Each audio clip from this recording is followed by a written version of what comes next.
Hello and welcome to theCUBE Cyber Resiliency Summit 2025. My name is Christophe, Bertrand, Principal Analyst here at theCUBE Research. I'm honored to be your host for the next couple of days. We will speak with experts like distinguished analyst Jon Oltsik and executives and CISOs from many organizations such as Dell Technologies, Congruity 360, Ricoh AI, Index Engines, Infinidad, Veeam, KnowBe4, Cohesity, Fujifilm, Vercel, Cribble, Cloudflare, and Broadcom. I am here at the Palo Alto CUBE studio, and joining me to kick off this event is Jon Oltsik, Distinguished Analyst at Large. Jon, welcome. Thank you, Christophe. It's great to be here. So this is interesting. This is, I think, the second Cyber Resiliency Summit that theCUBE has hosted. I was actually a guest on the last one, and I'm very happy to be hosting this one. It's great to have you here today, Jon. Jon, you've been in cyber security, cyber resiliency for many years. So why is it an important time and a good time to be having this summit? What do you see in the market? What are you hearing from the many people you speak with? Christophe, the way I'd answer that question is, in the security world, we talk about the CIA triad: confidentiality, integrity, and availability. And in truth, the cybersecurity folks really focused on confidentiality and integrity, and then kind of worked with the IT people, the development people, and took a backseat role in availability.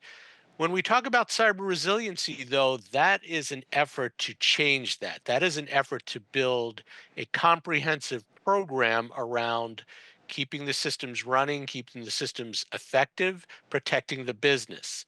And in the last few years, that's gotten a lot of momentum. So I think your timing is good, and I think the topic is great.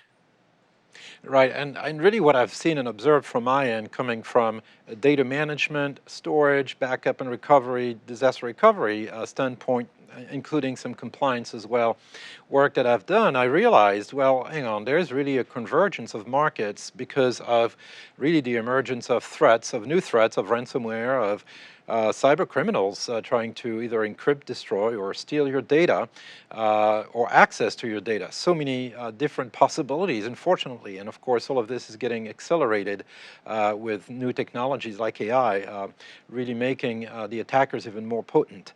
So, you know, one of the things, Jon, we have you at this event talking to a couple of your friends from the CISO world.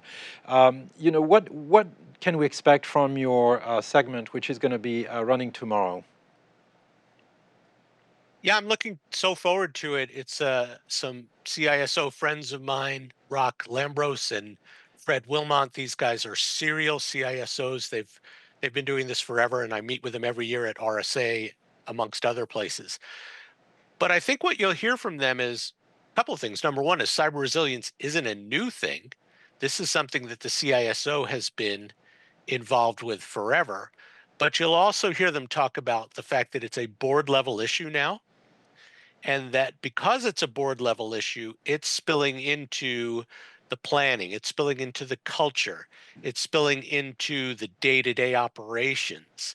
And that hasn't happened, at least to the extent in the past, that it is happening now. Now, there are challenges in that. There are communication gaps in that. There's the absolute necessary or need to collaborate amongst different constituencies. And they'll talk about all of those things too, some of the challenges, best practices, lessons learned. Right, and that's an area that I'm certainly looking forward to in this summit. I mentioned the names of some of the vendors and sponsors we have joining us, big players in technology, but it's also not just about technology, as you mentioned. It's really about the people, the processes, and the technology working together to really solve this issue. And one of the key areas, I believe, is that, well, as long as people are involved, there will be complexities and maybe difficulties even, because we are also a target, and that's an area that I'm certainly going to be exploring beyond just the great technologies that exist and are in place today to help organizations better defend themselves and, of course, recover when the time comes. So is it fair to say, Jon, that we're now live in a world where it's not a matter of if, it truly is a matter of when, and you might just as well be very ready. Is that a fair statement? It's absolutely a fair statement. I think that's been the case for a while, although I think the world is waking up more to that fact. But it's the Boy Scout motto: plan for the worst and hope for the best. Maybe that's not the Boy Scouts, but you do have to plan for the worst, and I do mean plan, and that means testing. That means communicating. That means understanding everyone's role, understanding legal implications, making sure you have the right insurance. So it's pretty comprehensive. Right, and you've just mentioned insurance. It's not necessarily an area we'll cover in a lot of details, but I'm wondering actually if that's maybe it's giving people a false sense of security to think they have insurance, because when we've discussed the topic a couple of times, and I know that well, before you can get insured, you actually have to show all sorts of systems and controls and et cetera before you can even get insured. So, is insurance really this sort of guarantee, or is it more of another incentive to really get things right on your own, in your own organization? I think you're onto something, but it's sort of happened in the past where it was looked at, insurance was looked at as a panacea, where if something happens, they'll pay. Absolutely not true anymore. The insurers, the underwriters are making sure their customers are doing the right things in terms of cyber hygiene, in terms of the resilience programs that you talk about. They're monitoring those things at least on an annual basis, if not more often. They're helping. They're coming in and stepping in and saying things like, we've seen this vulnerability on your external attack surface. Here's some of the things you should be doing. But they're also litigating. So if, in fact, you're breached and they find that you had a material lapse in your protection, in your cybersecurity controls, in your processes, you may not get paid. So it's not a panacea anymore. And I think the insurers would encourage it to be a partnership. They can help a lot, but you have to be willing to play and be willing to do the self help. Right, which is why this summit is so important, because we're going to talk to a number of executives who really, and experts who really build technology that helps prevent, problems, recover from attacks, and really protect what has become very critical assets to any organization, which is its data and its infrastructure. So, for me, cyber resiliency is really about the ability for the infrastructure and really the business more widely to be resilient from any type of problem. I like to joke that disaster recovery is dead, and now it's all about cyber recovery, because if you can recover from a cyber event, you can pretty much recover from anything. Think about it. Traditional disaster recovery, you kind of see it coming in many ways. It could be a hurricane, could be a problem like that, or it could be something that happens pretty instantly, but you still have the ability to fail over to a good copy of your data. Here, you don't even know if the data is still good. You don't even know if you can log on. You can't trust anything in some cases. So if you think about the people and processes, from your standpoint, Jon, do you think that there is a fundamental change in the role of the security teams versus the IT teams? Are we seeing a combination of those teams, or are new roles needed actually?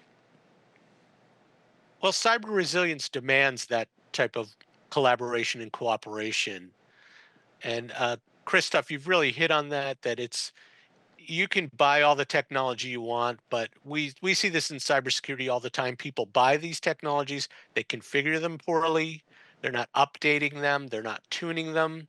So you have to put the effort in, and that means you have to understand the technology, which means you have the right people with the right skills, and you have to be able to take that technology and what it's telling you and communicate that to the business, to IT, to developers, which speaks to the processes that you're talking about. So it really is a cumulative effort, and you only know that you're doing this right if you test, test, test. You have to make sure that what you think you or your assumptions are correct, and if they're not, you need to correct them. And that's exactly what we will hear in the summit. I'm certainly hoping we'll get more clarity in terms of what works. There are some great technologies to allow you to better recover, to constantly test your environment. So I think you're right, great message around testing. Also, there are so many dimensions to this. It's also making sure that social engineering doesn't get in the way. What good is a great environment that could recover from anything if you're going to give away the keys to the kingdom because somebody's been able to social engineer an attack and get that password from you, or whatever the case may be. So there are so many dimensions to this. That's what we're going to explore in the summit. I'm also looking very much forward to your session with the two CISOs that you've invited to the summit. So Jon, thank you so much for helping me kicking this summit off and for your advice. We will see you in the next few sessions with a great conversation on this topic of cyber resiliency. And stay tuned. There's plenty of content coming your way. This is theCUBE's Cyber Resiliency Summit 2025.